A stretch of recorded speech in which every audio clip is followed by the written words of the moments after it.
Women in Poverty is the Beijing platform concern that seeks to assure equitable life chances for those disproportionately impoverished on the basis of gender, and to assure that a gender perspective is mainstreamed in resource decisions of the world.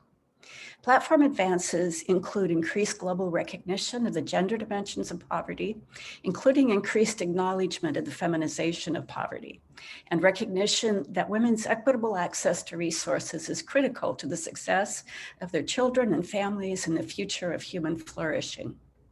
As an educator, mother, grandmother, as an elder, I celebrate the Beijing Platform for Action for its contributions these past 25 years to women's global solidarity and its partial progress toward realizing the human right of all genders to freedom from poverty.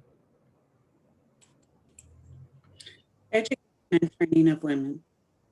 Article 1 of the Universal Declaration of Human Rights states, quote, "All human beings are born free and equal in dignity and rights," end quote. According to the Beijing Platform for Action, education is a human right and an essential tool for achieving the goals of equality, development, and peace. It is rightly said, if you educate a man, you educate an individual. But if you educate a woman, you educate a nation. Education is an integral part of every individual's life. But when girls are educated, countries become stronger and more prosperous. Research has shown that educating girls, in particular, has a multiplier effect. Educated girls are more likely to marry later and have fewer children, who in turn will be more likely to survive and be better nourished and educated. Educated women are more productive at home and better paid in the workplace and more able to participate in social, economic, and political decision-making. For these reasons, we should advocate for the education and uplift of all girls and women around the world. Women in Health.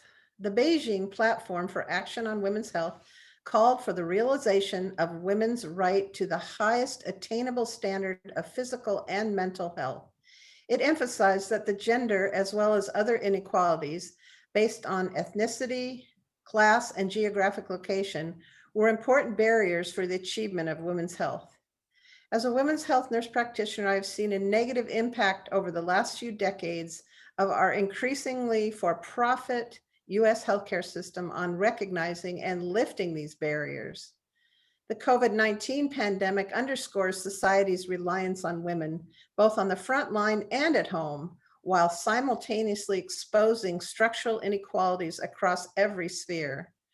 Responding to the pandemic is not just about rectifying longstanding inequalities, but also about building a resilient world in the interest of everyone, with women at the center of recovery. Violence against women and girls is a critical area of concern that profoundly limits, if not kills, the dreams and real achievement of equality, development, and peace. Violence against women and girls creates harmful, long-lasting impacts from the social control of gendered and other forms of violence. Ending and preventing violence matters because we deserve to live in freedom and mutually to develop our talents, contributions, love whom we wish, be healthy and able to care for ourselves, families, and communities, ultimately advancing our women's human rights. When women are equal members and interconnected in our relationships and the world, there is no limit to what can be achieved for humanity and the planet. Women and armed conflict. In nearly every region in our world, women bear the brunt of armed conflict. In a world of continuing instability and violence, the implementation of cooperative approaches to peace and security is urgently needed.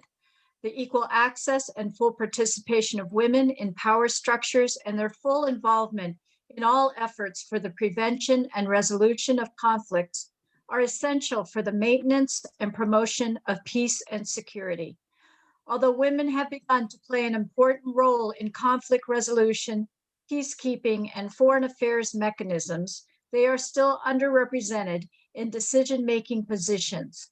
If women are to play an equal part in securing and maintaining peace, they must be empowered politically and economically and represented at all levels of decision-making. Women and the economy. Women in most parts of the world continue to bear the brunt of the systemic inequalities of racial capitalism, with social and economic structures that are anti-poor, racist, and unjust. In rural communities, traditional land use and production was often controlled by women before conquest and colonialism. It's important to distinguish traditional patterns from post-colonial ones. In capitalism, the work of maintaining a family, unpaid women's work, has little value as it makes nothing to sell. But in fact, the care of a family is productive, valuable, and essential. Worldwide, more than half of all women are in the wage economy, making about 30% less than men do for the same work. But women cannot get the same work. When I left high school, the two jobs I most wanted, firefighter and carpenter, were barred to women. In law, this is no longer true, but in reality it is, and women are usually effectively excluded from higher levels of authority and pay. Another critical area the Beijing platform flagged is women in power and decision-making. Although the percentage of women in parliament has nearly doubled in the last 20 years, women still only make up 22% of parliament and UN member states. We need to drastically increase those numbers because women hold up half the sky. We need to ensure that women from all walks of life have decision-making power.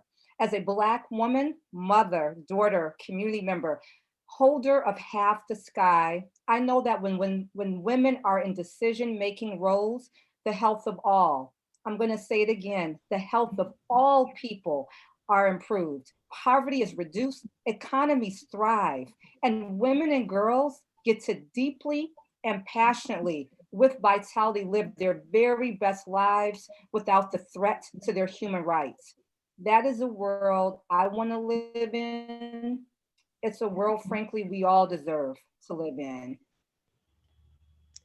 The institutional advancement of women. This critical area of concern will ensure the underlying structures and processes of decision-making on resources, equity, inclusion, fairness, and representation are strong, so that women and girls' human rights are destined to be enjoyed by all. The creation of and the related implementation mechanisms ranging from policies, training, new leadership models, budgets, diverse participation are foundational and must be valued and shared so that all can benefit.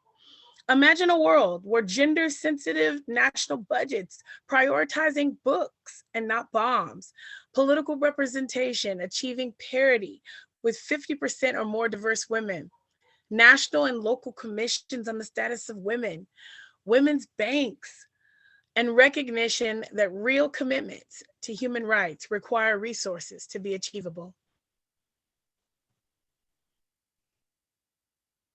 Literacy is one of the key determining factors in women's life expectancy, following closely behind access to clean drinking water.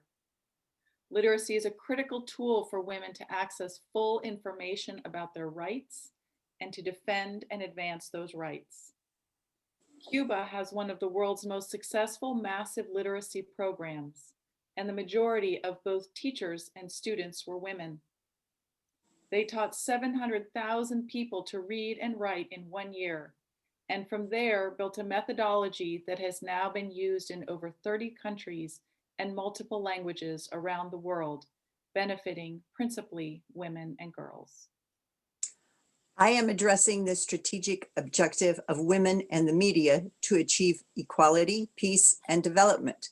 Goals are to increase the participation and access of women to expression and decision-making through the media and new technologies of communication. Furthermore, to promote a balanced and non-stereotypic portrayal of women in the media. To this end, what is needed is to have women behind the camera, not just in its lens, and to be the investigators, editors, and frontline publishers. There must be equity in ownership and more community-based networks and stations. Coupled with age bias, women television anchors have had a distinct disadvantage to male anchors until a 2020 court decision in their favor. Women and the environment. Oh, blessed Mother Earth, governments must ensure that women, especially rural women, participate in all levels of decision-making related to environmental sustainability. In 2016, UNICEF reported that women and girls around the globe spend 200 million hours per day collecting water. Berta Cáceres Flores, an indigenous grassroots environmental justice activist who created the National Council of Popular and Indigenous Organizations in Honduras, fought courageously against illegal, harmful mining, logging, and dam construction that cut off water, food, and medicines to the indigenous Lanka people. Working for this Beijing platform issue, she was murdered in 2016, sparking international outrage. We must honor Berta Cáceres by working to hold Mother Earth and her environment sacred. The girl child. The final Beijing platform area of concern is the girl child. In 1995, this was the first global policy document that included a focus on female children and their right to be protected from violence, discrimination, and harmful practices. Though process is threatened by the COVID pandemic, UNESCO reported significant global advancement in the education of girls, especially in the least developed countries. In the past 25 years, curtailing such things as female genital mutilation and child marriage has resulted in an increase of education of girls from 4.8 years to an average of 8.7 years. I am proud to be a young activist working with peers of all ages on issues that empower the dreams, futures, equitable life chances, and security of girl child. Happy International Women's Day. Woo!